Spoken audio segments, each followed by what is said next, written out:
In diesem Video wird alles um mich herum zu Skulk. Kann ich es schaffen, mit neuen Custom Skulk-Items den Skulk-Drachen zu besiegen und so Minecraft durchzuspielen? Los geht's und hier sieht direkt einiges ungewöhnlich aus. Nicht nur meine Hand, sondern einfach komplett mein ganzer Körper und auch der Bereich um mich drumherum. Wir werden heute Skulk auf dieser Welt ausbreiten, denn jeden Schritt, den ich gehe, wandle ich wirklich die Blöcke und alles um mich drumherum in Skulk um. Und genauso natürlich auch die Mobs. Nur die Wolle der Schafe, die bleibt weiß. Aber wir haben jetzt hier einfach ein Skulk-Schaf. Das möchte ich direkt mal mitnehmen, denn dieses Skulk-Schaf droppt sogar Skulk-Fleisch einfach. Das wird heute einfach richtig krass. Ich habe mega Bock auf die Challenge. Und jetzt muss ich aber auch erstmal schauen, dass wir überhaupt anfangen. Denn wir können heute einiges bekommen, aber zum Beispiel schon mal nicht so einfach Holz. Denn wenn ich zu diesem Baum hier hinten rüberlaufe, wandelt sich natürlich auch direkt der Stamm einfach in Skulk um. Und wir bekommen hier gar nichts draus. Das heißt, wir müssen erstmal überhaupt den Start schaffen. Und dann haben wir aber auch neue Items, die uns richtig OP machen können. Da hinten ist ein Dorf. Das bringt mir tatsächlich direkt ziemlich viel. Denn es gibt da etwas, das wir jetzt schon craften können. Und zwar diese Seele eines Wardens. Und hier sieht man schon, diese Seele hat Silk Touch. Das heißt, wir können damit einfach Skulk abbauen. Und wir bekommen die, indem wir zwei normale Seelen, die ich allerdings auch natürlich noch nicht habe, zusammen craften, um diese Seele daraus zu bekommen. Und die normalen Seelen können random einfach aus Skulk droppen. Das heißt, ich kann eigentlich auch einfach schon mal Skulk abbauen. Wobei das mit der Hand natürlich noch ziemlich langsam ist und die Wahrscheinlichkeit leider auch sehr gering ist. Aber es gibt auch noch eine zweite Möglichkeit, eine Warden-Seele zu bekommen. Und zwar von einem Skulk-Golem. Das heißt, wir müssen einen Eisengolem in Skulk verwandeln. Und wenn wir den dann besiegen, droppt er eine Seele eines Wardens. Problem ist nur, ich kann mich jetzt auch nicht super gut hochbauen. Wobei, doch, ich kann mich hochbauen. Ich kann ja weitere Blöcke von Schafen bekommen. Ich hole mir mal kurz 3 Wolle. Und dann haben wir natürlich auch schon gut was zu essen mittlerweile. Das ist auch gar nicht mal so schlecht. Oh mein Gott, ich bekomme den Darkness-Effekt, wenn ich was esse. Okay, aber nicht so lange. Das ist schon mal gut, aber irgendwie auch gruselig. Ich denke mal, da geht es aber wirklich um das Skulk-Essen. Das heißt, wenn ich was anderes essen kann, dann bekomme ich den Effekt wahrscheinlich nicht. Hier haben wir den Eisengolem. Wir wandeln den direkt mal um. Das sieht einfach auch so krass aus, dass jedes Mob zu einem Skulk-Mob wird. Ich denke mir jetzt auch gerade, dass ein Creeper richtig schlecht zu sehen sein wird. Ich weiß nicht, ob das gut ausgeht heute. Aber jetzt brauche ich erstmal die Skulk-Seele. Das heißt, wir müssen jetzt mit der Hand einen Eisengolem oder eben jetzt einen Skulk-Golem umhauen. Das dauert etwas länger als mit einem Schwert, aber da sehe ich sie schon, auch wenn man sie eigentlich kaum sehen kann. Wir haben die erste Seele eines Warden. Und die sieht auch einfach wirklich richtig krass aus. Das Problem, was ich jetzt gerade sehe, ist aber natürlich, wir brauchen 2 davon. Und hier in dem Dorf gibt es natürlich nicht noch einen Eisengolem. Hallo Dorfbewohner, auch ihr werdet zu Skulk. Es wird einfach wirklich alles zu Skulk. Das ist so krass. Aber die Sachen aus den Truhen und auch das Bett sind gedroppt. Das heißt, ich kann doch auch sowas zu essen bekommen. Und davon bekomme ich tatsächlich auch keinen Darkness-Effekt. Ich weiß nur nicht, ob ich dadurch genug Essen finden kann. Aber hier haben wir auch noch eine Truhe mit noch mehr Broten und Äpfeln. Das heißt, ich kann mich hiermit sogar schon wieder voll essen. Und da ist auch ein Lavasee. Da könnten wir also in den zukünftigen Skulk-Nether. Nur, dass ich, bis ich wirklich anfangen kann, halt noch die zweite Seele brauche. Das heißt, wir müssen jetzt wahrscheinlich doch einige dieser Skulk-Blöcke abbauen, bis dann endlich mal irgendwann eine zweite Seele daraus droppt. Oder wir gehen ein zweites Dorf suchen. Ich meine, wir kommen offensichtlich aus dieser Richtung. Dann kann ich ja mal darüber laufen. Ich denke aber auch gerade einfach nur, wie krass dieses Dorf aussieht. Wie das wohl im Nether oder auch später im Endfight wird. Mit dem Enderdrachen bin ich auch mega gespannt. Und es wird langsam Nacht. Ich frage mich gerade, ob ich das Bett überhaupt platzieren kann. Wenn ich das hier so hinsetze, dann ist das ein Problem. Ich glaube, ich kann nicht schlafen, auch wenn ich ein Bett habe. Daran habe ich gar nicht gedacht. Dann wäre es eigentlich erst recht gut, jetzt bald ein Dorf zu finden. Hier sind auch schon die ersten gespawnt, die auf mich zulaufen. Wie zum Beispiel dieser Skulk-Zombie. Oder hier der Skulk-Creeper, der halt wirklich fast unsichtbar wird. Moment, der kann doch auch Blöcke für mich sprengen. Okay, der hat aber jetzt keine gesprengt. Geh mal darüber ein bisschen. Und dann bekomme ich Erde. Immerhin schon mal wieder feste Blöcke. Und da hinten ist ein Pillager-Outpost. Da können auch Eisengolems sein, aber das ist jetzt nicht unbedingt der Ort, wo ich Schutz suchen kann. Das wird hier gerade alles ziemlich gefährlich. Und zum aktuellen Zeitpunkt bin ich auf jeden Fall alles andere als OP. Ich kann ja gar nichts machen eigentlich. Da hinten ist aber auch ein Ruined Portal und da ist noch ein Dorf. Weg von den Skeletten, die gerade auf mich schießen. Und jetzt wirft einer mit einem Trident auf mich. Das finde ich gar nicht so gut. Ich sollte mich am besten nicht treffen lassen. Das wäre hier definitiv der sichere Weg. Das ist alles gerade ganz schön knapp. Und wir bringen aber natürlich auch direkt den Virus hier in dieses Dorf. Irgendwie hat man dann schon auch ein schlechtes Gewissen, wenn man einmal nur hier so durchrennt. Okay, aber eigentlich möchte ich jetzt trotzdem lieber den Eisengolem besiegen, als mich verteidigen lassen. Denn dann können wir auch an neue Items rankommen. Folgt mir bitte. Einmal hier hochbauen. Und dann werde ich dich mit der Warden-Seele umhauen, die natürlich auch nicht mehr Schaden macht als meine Hand. Perfekt. Und damit haben wir die zweite Seele. Und ich bin extrem gespannt, was wir damit jetzt alles machen können. Deswegen möchte ich die direkt zu Silk Touch verwandeln. Und jetzt können wir Skulk abbauen. Und damit haben wir ab sofort neue Möglichkeiten. Und da kommt ein Zombie. Und ich habe doch noch mein Bett. Ich kann auch einfach so hier rein und dann da einen Block hinsetzen. Dann kommt hier keiner mehr rein. Und jetzt möchte ich das mal ausprobieren. Ich kann nämlich, wenn ich 4-mal einen Skulk Catalyst zusammencrafte, ein Reinforced Deep Slate bekommen. Das möchte ich direkt mal machen. Denn unter mir der Block ist immer ein Skulk Catalyst. Das heißt, es ist auch gar kein Problem, davon 4 zu bekommen. Und wenn ich diese 4 jetzt zusammencrafte, bekomme ich Reinforced Deep Slate. Einen extrem illegalen Block. Und ich habe gerade ernsthaft beim Abbauen einfach eine Seele eines Wardens bekommen. Eben hätte ich eine gebraucht, da hat es natürlich noch nicht geklappt. Jetzt baue ich erstmal noch mehr Skulk Catalysts. Dann schnell die wieder alle abbauen. Denn dann kann ich daraus 9 Reinforced Deep Slate craften und daraus bekomme ich einen Skulk Crafting Table. Und jetzt haben wir extrem coole neue Möglichkeiten. Den stelle ich direkt mal auf. Der wandelt sich nämlich auch nicht um, weil der ist ja schon Skulk. Und hierin können wir alles ganz normal craften, theoretisch, wenn wir Holz hätten zum Beispiel. Aber wir können auch solche Skulk-Sachen craften. Oh mein Gott, wir brauchen hier eine Echo-Shard. Dafür macht das Schwert aber auch 9 Attack-Damage. Ein Dia-Schwert macht zum Beispiel nur 7. Und wir können auch eine Echo-Shard craften, auch wieder aus Skulk Catalysts. Moment, das heißt, wenn ich mir jetzt noch 2 Skulk Catalysts hole, kann ich mir einfach direkt schon ein richtig krasses OP-Schwert craften. Dann mache ich das direkt auf jeden Fall auch. Und dann haben wir dieses Skulk-Schwert. Und das passt auch extrem gut zu meinem Skin, finde ich. Jetzt wird es Zeit, meine Fassade abzubauen, meine Hauswand. Denn ich möchte mir jetzt einfach mal aus Skulk-Rüstung craften, die auch wieder richtig OP ist.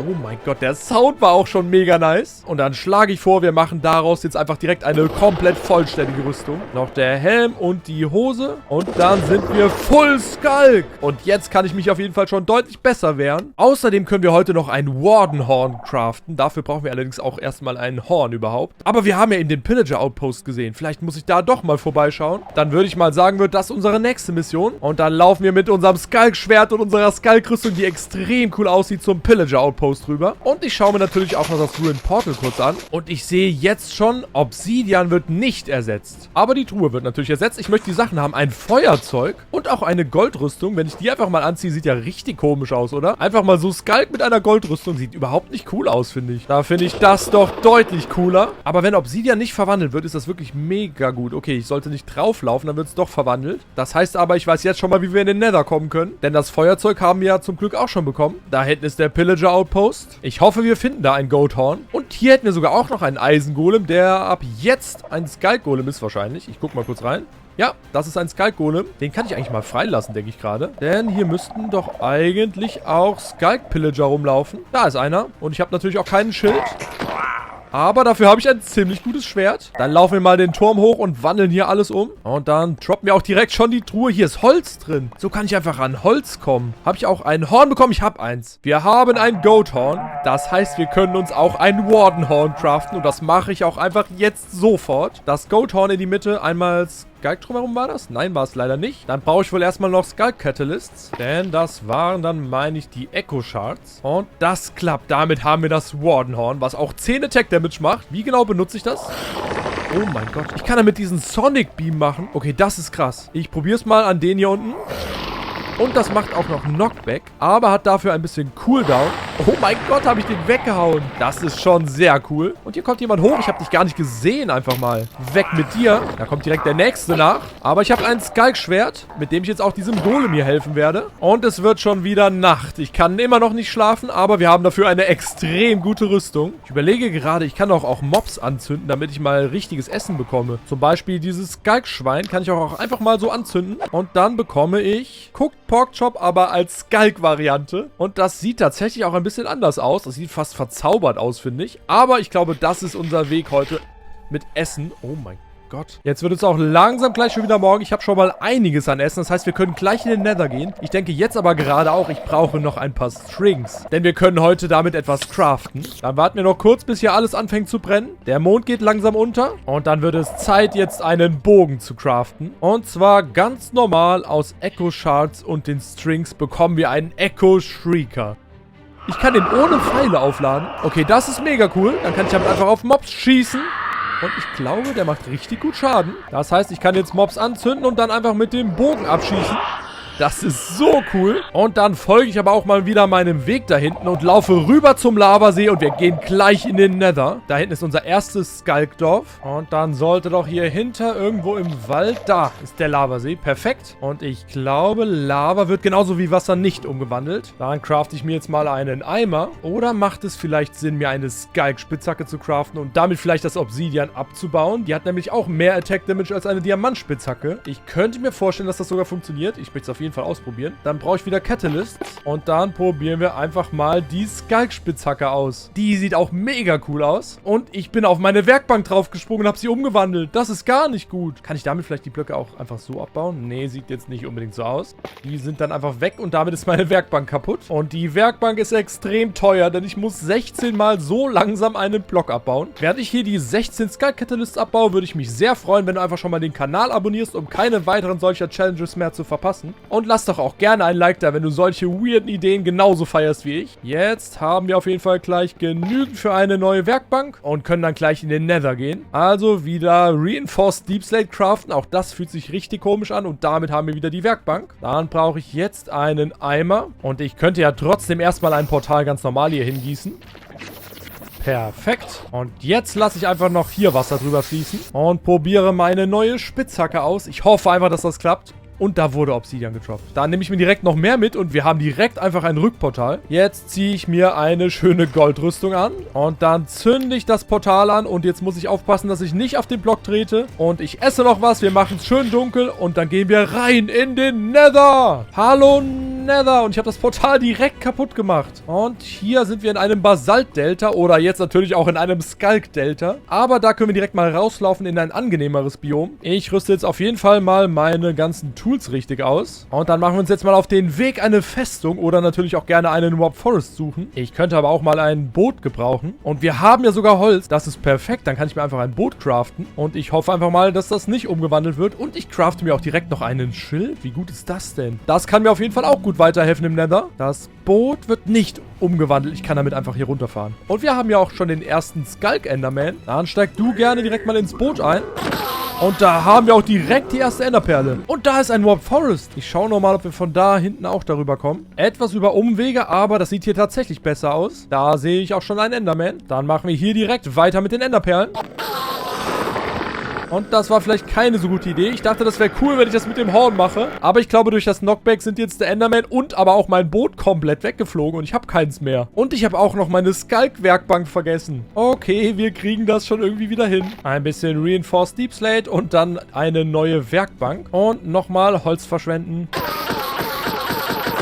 Okay, um mich einfach nur hier so durchzubauen, überlege ich tatsächlich gerade, mir eine Hacke zu craften. Damit droppen dann natürlich nicht mehr die Skalk-Blöcke, aber ich glaube eigentlich mittlerweile trotzdem, dass das ganz gut wäre, einfach nur um hier jetzt wirklich durchzukommen. Ich brauche die Blöcke ja nicht. Also benutze ich nochmal ein bisschen Holz und crafte mir jetzt einfach so eine Eisenhacke. Fühlt sich nicht ganz so sinnvoll an, aber ich glaube, das könnte trotzdem tatsächlich Sinn machen. Denn jetzt kann ich einfach mit der Eisenhacke hier rüber und die baut eben deutlich schneller ab. Dann nochmal kurz dunkel machen. Auch super praktisch im Nether. Moment, hier ist ein Enderman. Ich hoffe, der hat sich ins Boot gesetzt. Hat er tatsächlich. Ich habe es nicht so ganz gesehen, würde ich mal behaupten. Aber passt ja dann. Und dann machen wir auch jetzt direkt wieder weiter mit den Enderperlen.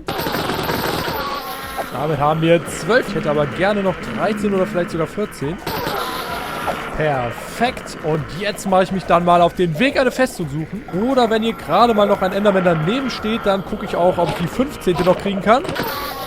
Und die bekomme ich auch direkt. Noch besser. Bisher konnte ich beim Enderperlensammeln noch keine Festung sehen, aber wir laufen einfach mal los. Hier kommen wir schon wieder langsam an ein Basalt-Delta. Da will ich eigentlich ungerne durch. Und jetzt geht leider auch gleich meine Hacke kaputt. Genau jetzt, wenn hier gerade Lava kommt. Ich kann mir aber zumindest noch eine craften. Dann habe ich kein Eisen mehr. Aber auch die wird so auf jeden Fall nicht ewig halten. Aber da habe ich gerade eine Festung gesehen vom Darkness-Effekt, kurz aufgedeckt. Konnte ich die tatsächlich von hier aus schon sehen. Ich wusste gar nicht, dass man damit kurz weiter sehen kann im Nether. Jedenfalls sehe ich da auch schon einiges an Blazes und anderen Mobs. Und werde auch direkt beschossen. Ich würde mal sagen, wir gehen nicht da mitten rein, sondern lieber irgendwo hier hinten rein. Und dann sind wir rauf auf der Festung. Und auch in jedem Biom gewesen. Hier haben wir eine Truhe mit ein bisschen Gold drin. In der Truhe haben wir noch mehr Gold. Und hier geht es zu den Spawnern. Zumindest theoretisch. Die Festung geht einfach ineinander ineinander über. Aber hier sieht es trotzdem gut aus. Und das sieht auch so krass aus, wie wir hier gerade alles verwandeln in diesem Gang. Da haben wir auch schon einen Spawner. Ich frage mich gerade, ob ich auch einen Spawner verwandle, wenn ich da hinlaufe. Wir haben auf jeden Fall die Blazes. Oh mein Gott, was ist denn da los? Wir haben einen Shrieker platziert. Ich habe keine Ahnung, ob der jetzt spawnen kann überhaupt. Aber wir haben auch hier die Blazes noch. Dann kümmere ich mich trotzdem erstmal um die. Aber die droppen leider beide nicht. Oder doch, die hat getroppt. Ich habe es gar nicht gesehen. Die Blaze Rod sieht sogar auch so dunkel aus. Wir haben die erste Skulk Blaze Rod. Ich hoffe, die funktioniert auch normal. Und die sieht man einfach fast gar nicht. Aber wir haben auch diesen Shrieker. Und ich glaube sogar, der kann auch einen Warden spawnen. Die drehen sich im Uhrzeigersinn. Ich würde sagen, wir probieren es mal aus. Und hier liegt auch noch eine Blaze Rod. Die haben beide getroppt und ich habe es einfach beide Male nicht bemerkt. Und das klingt tatsächlich nach einem Warden. Wir haben gerade einen Warden statt Blazes im Nether gespawnt. Da ist er auch schon. Ich habe ihn noch gerade genau gesehen. Ich glaube, wir laufen mal in die andere Richtung. Und ich glaube auch, wir sollten vielleicht den nächsten Spawner lieber nicht umwandeln, denn die Festung hat natürlich nur 2. Ich wüsste aber langsam auch ehrlich gesagt nicht mehr, wo ich noch suchen soll. Denn so groß ist der Bereich hier leider gar nicht. Aber hier ist noch so eine Blaze. Die könnten wir schon mal angreifen gehen. Moment! Ich habe die Blaze gerade mit der Hacke geschlagen. Und die Blaze ist mit einem Schlag umgefallen. Funktionieren Skulk-Mobs eventuell so wie Skulk? Ich muss mal kurz was ausprobieren. Oh mein Gott, Hacken sind extrem OP. Ich habe mir die eigentlich gecraftet, um hier einfach nur mich schnell durchbauen zu können. Aber das ist ja mega nice. Okay, ich muss trotzdem mehr Blazes finden erstmal. Und langsam habe ich aber auch das Gefühl, dass irgendwie der zweite Spawner von irgendwas anderem überdeckt wurde, weil die Festung ja hier irgendwie so übereinander verläuft. Ich glaube, ich hätte einfach den Spawner nicht durch einen Shrieker ersetzen sollen. Da hinten ist noch eine Blaze. Hier sind aber auch einige Wither-Skelette, die ich aber jetzt alle mit einem Schlag weghauen müsste. Ja, kann ich einfach. Das ist mega OP. Da ist noch eine gespawnt. Die soll bitte droppen. Macht sie aber nicht. Aber ich mache auf jeden Fall jetzt genauso weiter. Lauf durch die Festung und suche überall Blazes. Und dann haue ich die alle mit meiner Hacke um. Aber die hält natürlich auch nicht mehr ewig. Da ist sie auch schon kaputt gegangen. Und ich habe jetzt nicht mehr genug Eisen. Dafür aber noch ein ziemlich gutes Schwert. Und natürlich auch noch meinen Bogen. Da habe ich die 6. Blaze Rod.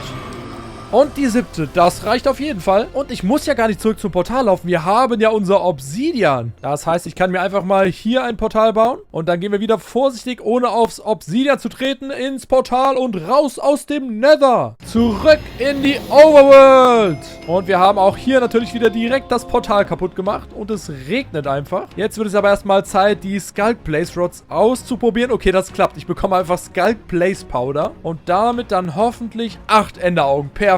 Dann werfe ich direkt mal hier das erste und wir schauen, in welche Richtung wir müssen. Da hinten geht's lang. Und dann laufen wir los in Richtung Stronghold. Und jetzt frage ich mich aber gerade auch, was wohl passiert, wenn man den Enderdrachen in Skulk verwandelt und ihn dann mit einer Hacke schlägt. Ich brauche noch eine neue Hacke auf jeden Fall. Und ich brauche auch, glaube ich, nochmal ein bisschen was zu essen, bevor wir in den Endfight gehen. Und jetzt kommen Phantoms, weil ich ja nicht schlafen kann einfach mal. Und die werden auch alle zu Skulk. Aber ich kann ja auch ein bisschen auf die schießen, denke ich gerade. Ich habe verschiedenste Fernkampfwaffen. Da oben ist das letzte und jetzt ist da gar keins mehr. Dann wird es aber auch langsam Zeit für ein neues Enderauge. Das fliegt immer noch weiter geradeaus. Dann kümmere ich mich jetzt aber auch schon mal um neues Essen. Und hier ist ein Wolf, den ich jetzt auch umwandeln kann. Und ich habe auch noch ein paar Knochen. Möchtest du Skulk-Knochen haben? Möchte er. Ich habe einfach einen Skulk-Wolf gezähmt. Jetzt weiß ich aber auch gar nicht mehr, wo ich hin muss. Ich werfe nochmal ein Enderauge. Und dann hier hinten direkt das nächste und das fliegt zurück. Das heißt, wir sind jetzt ganz nah dran am Stronghold. Und ich grab mich einfach mal hier mittendrin runter. Aber auch hierfür könnte ich jetzt wirklich schon gut eine neue Hacke gebrauchen, weil natürlich unter mir der Block immer etwas länger dauert, den abzubauen. Ich könnte mir zumindest einfach eine Goldhacke kurz craften. Und dann gehen wir mit der Goldhacke weiter nach unten.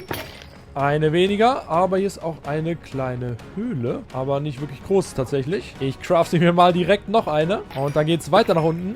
Und da ist der Stronghold. Und da liegt auch direkt eine Eisenhose. Rein da und direkt mal den Portalraum suchen. Und auch das sieht hier einfach so krass aus, wie wir alles zu Skulk umwandeln. Und da ist der Portalraum. Direkt mal den Spawner zu einem Shrieker umwandeln. Und dann würde ich jetzt eigentlich gerne die Hacke mal an einem Warden ausprobieren. Wir haben übrigens ein Enderauge im Portal. Also spawnen wir jetzt mal einen Warden, würde ich vorschlagen. Dafür müssen wir natürlich wieder mehrfach den Shrieker auslösen. Und dann gehen wir mit der Goldhacke weiter nach unten. Und ich crafte mir mal direkt noch eine. Und dann geht es weiter nach unten. Und da ist der Stronghold. Und da liegt auch direkt eine Eisenhose. Rein da und direkt mal den Portalraum suchen. Und da ist der Portalraum. Direkt mal den Spawner zu einem Shrieker umwandeln. Und dann würde ich jetzt eigentlich gerne die Hacke mal an einem Warden ausprobieren. Wir haben übrigens ein Enderauge im Portal. Also spawnen wir jetzt mal einen Warden, würde ich vorschlagen. Dafür müssen wir natürlich wieder mehrfach den Shrieker auslösen. Aber das kriegen wir hin. Und da spawnt der Warden. Kann ich ihn jetzt einfach so umhauen? Noch nicht auf jeden Fall. Ich hoffe, das klappt. Und damit ist der Warden down. Und der Warden droppt einfach selber sein Horn. Das heißt, ich habe jetzt 2 davon. Aber wie krass ist bitte die Goldhacke? Ich habe gerade einfach einen Warden damit mit einem Schlag umgehauen. Okay, jetzt sollte ich nicht aufs Portal drauflaufen. Ich mache mir erstmal noch 3 Enderaugen. Und dann aktivieren wir das Portal. Nice! Und wie krass sieht auch gerade dieses Portal hier aus im Skulk Stronghold. Wenn ich jetzt aber hier drauf gehe, dann ist das gefährlich. Kann ich jetzt überhaupt ins Portal springen? Ich würde sagen, wir probieren es aus und gehen damit rein in den Endfight. Okay, das hat nicht so gut geklappt. Kann ich nicht ins Portal rein? Wie mache ich das denn jetzt am besten? Ich habe noch eine Idee. Ich kann ja auch vielleicht von der Seite versuchen reinzukommen. Wenn ich hier unten so lang gehe, mal kurz die Lava wegmachen, dann gehen wir jetzt, glaube ich, wirklich rein in den Endfight. Hallo, End. Und das hat geklappt. Ich habe schon wieder meinen Hund vergessen. Aber ist vielleicht auch besser so. Ich baue mich mal ein bisschen hoch. Ich will aber nicht die Hacke kaputt machen. Denn ich bin jetzt extrem gespannt, was passiert, wenn wir den Enderdrachen in einen Skulk-Drachen umwandeln. Und wir können natürlich auch hier die Enderman in Skulk-Enderman umwandeln wieder. Da hinten fliegt unser Endgegner, der Enderdrache. Kann ich jetzt hiermit eigentlich auch einfach die Crystals kaputt machen? Ich glaube nicht. Geht das mit einem der Hörner? Kurz ausprobieren. Ja, das geht. Oh mein Gott, wir können mit den Hörnern einfach die Endcrystals kaputt machen. Dann muss ich mich so oder so nicht hochbauen. Aber ich möchte jetzt gleich, wenn der Enderdrache runterkommt, sowieso ausprobieren, was passiert, wenn ich den in einen Skulk-Drachen verwandle und dann mit meiner Goldhacke angreife. Ich hoffe einfach, dass das klappt. Ich habe noch nie mit einer Goldhacke den Enderdrachen besiegt. Ich mache jetzt aber auf jeden Fall schon mal weiter die Endcrystals kaputt. Und der Enderdrache kommt in die Mitte. Ich gehe rein da. Und das wird alles zu Reinforced Deep Set. Der ist ein Skulk-Drache geworden. Oh mein Gott, sieht der krass aus. Und wenn ich jetzt hingehe und mit meiner Goldhacke diesen Enderdrache einmal schlage... Oh mein Gott, dann ist er tatsächlich einfach down. Wir haben den Skulk-Drachen besiegt. Nice. Ich habe gerade mit einer Goldhacke mit einem Schlag den Enderdrachen besiegt. Und wie krass sieht dieses Drachenei aus. Wir haben ein Skulk-Drachenei bekommen. Und der ganze Bedrock wurde jetzt schon ersetzt. Das möchte ich auf jeden Fall haben. Das sieht einfach wirklich so cool aus. Meins. Nice. Und damit ist auch die Goldhacke kaputt. Und ich glaube, ich kann auch hier wieder nicht rein. Nee, ich muss von der Seite rein. Aber ich würde mal sagen, wir haben es geschafft. Haben mit einer Goldhacke den Enderdrachen besiegt. Und das ganze End mit Skulk infiziert. Nice.